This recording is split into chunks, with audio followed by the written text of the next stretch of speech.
10th chapter 2। अब इसमें हम क्या पढ़ रहे हैं, कोऑर्डिनेशन इन एनिमल्स। इससे पहले हमने क्या पढ़ा था, कोऑर्डिनेशन इन प्लांट्स। प्लांट्स के मैंने हार्मोन्स बताए थे 4 टाइप्स के, ऑक्सिन, गिबरलिन, साइटोकाइनेसिस और एब्सिसिक एसिड। अब हम क्या पढ़ेंगे, कोऑर्डिनेशन इन एनिमल्स। एनिमल्स के अंदर जो है वो रिसेप्टर्स होते हैं। इसके अंदर जैसे हमारे 5 सेंस ऑर्गन हैं, कौन कौन से, आईज, ईयर, नोज, टंग और स्किन। इनके लिए अलग अलग रिसेप्टर प्रेजेंट होते हैं। जैसे हमारे लाइट के लिए जो है, देखने के लिए जो होता है वो हमारा फोटो रिसेप्टर, सुनने के लिए जो होता है साउंड के लिए वो फोनो रिसेप्टर, और स्मेल को डिटेक्ट करने के लिए जो होता है वो होता है हमारा ओल्फैक्टरी रिसेप्टर, और टेस्ट के लिए होता है गस्टेटरी रिसेप्टर, और हीट और कोल्ड, स्किन से जो हमें पता लगता है कि गर्म है ठंडा, वो उसके लिए होता है हमारा थर्मो रिसेप्टर। अब देखो इसमें कोऑर्डिनेशन इन एनिमल्स के अंदर हम क्या करेंगे, ह्यूमंस के अंदर पढ़ेंगे। ह्यूमंस के अंदर 2 टाइप से हो सकता है, एक तो हमारा होता है नर्वस सिस्टम कोऑर्डिनेट करने के लिए, एक होता है एंडोक्राइन सिस्टम। नर्वस सिस्टम में हमारे 2 टाइप के होते हैं, एक तो पेरिफेरल नर्वस सिस्टम और एक central nervous system. Endocrine system में जो है वो हमारे बहुत सारे क्या आती हैं, ग्लैंड्स आती हैं। उन ग्लैंड्स जो हैं हार्मोन रिलीज करती हैं, उन हार्मोन्स का अपना अपना अलग काम होता है। तो सबसे पहले हम क्या पढ़ेंगे, nervous system. Human nervous system जो है वो हमारी बॉडी की जो एक्टिविटीज हैं उनको कंट्रोल करता है। देखो नर्वस, इससे पहले एक न्यूरॉन का स्ट्रक्चर है। न्यूरॉन जो है वो यूनिट है नर्वस सिस्टम की। न्यूरॉन के अंदर 3 स्ट्रक्चर, इस टाइप का स्ट्रक्चर होता है न्यूरॉन का। इसके अंदर बीच में यहाँ पे न्यूक्लियस होता है, ये जो फ्लूइडी सब्सटेंस है ये हमारा साइटोप्लाज्म, और ये जो है इसकी सेल बॉडी, और ये डेंड्राइट्स।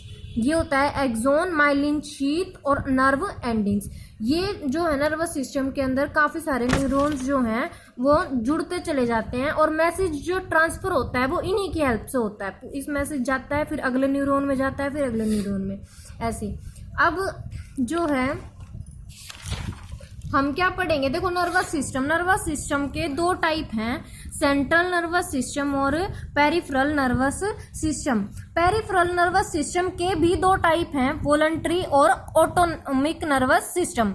ऑटोनोमिक मतलब ऑटोमेटिक, इसको हम इनवॉलेंट्री एक्शन भी कह सकते हैं। ऑटोमेटिक जो एक्शन मतलब हमारी जो विल पावर पे डिपेंड नहीं करते, जैसे हमारी हार्ट बीट है, ब्लड प्रेशर है, ये सब हमारी विल पावर पे डिपेंड नहीं करते। ये हम चाहे ना चाहे ये अपना रेगुलर काम करेंगे।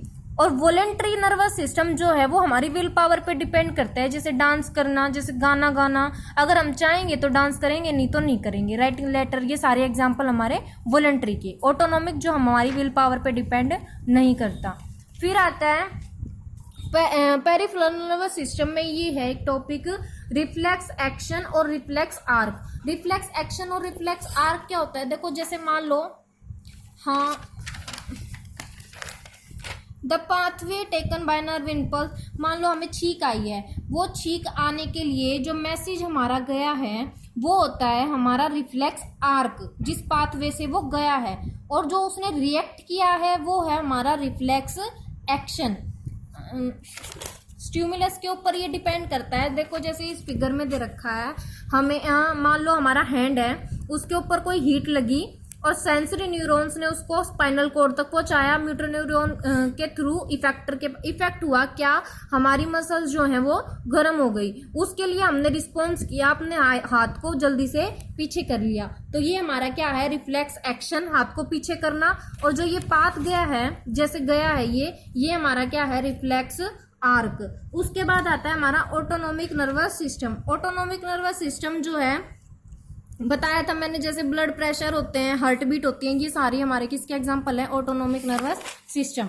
अब central nervous system. Central nervous system क्या है, सेंट्रल नर्वस सिस्टम में 2 पार्ट हैं, ब्रेन और स्पाइनल कोड। इस चैप्टर में मेन यही है कि ब्रेन और स्पाइनल कोड। ब्रेन ही इंपॉर्टेंट है, ब्रेन के बारे में ही क्वेश्चन आता है इस चैप्टर में से, तो हम ब्रेन के बारे में ही पढ़ेंगे डिटेल से।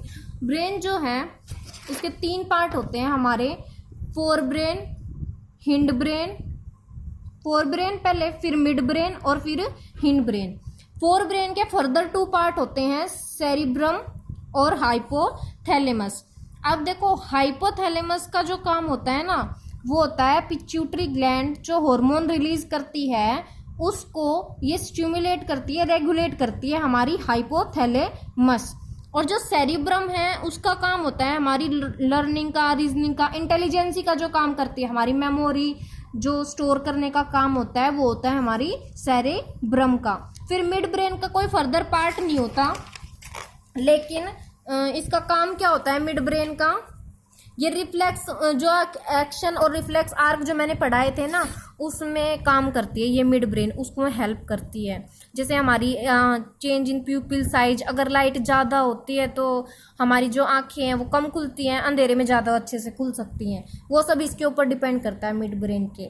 फिर आता है हिंड ब्रेन। हिंड ब्रेन के फर्दर 3 पार्ट होते हैं, पोन्स, मेडुला और सेरिबेलम। पोन्स, मेडुला और सेरिबेलम। पोन्स का क्या काम होता है, ये हमारी रेस्पिरेशन में काम करती है, सांस लेने में। और सेरिबेलम जो है वो क्या काम करती है, हमारे पोस्चर को, हमारी बॉडी के अंदर जो विटामिन वगैरह हैं उनको बैलेंस करने का काम करती है सेरिबेलम। मेडुला जो है वो क्या काम करती है, हमारे इनवॉलेंट्री एक्शन जो हमारी विल पावर पे डिपेंड नहीं है, जैसे blood pressure, heart beat, blood circulation, alimentary canal, peristaltic movement, इन सब में जो है ये काम करती है। स्नीजिंग वगैरह एग्जांपल हो गई इसके।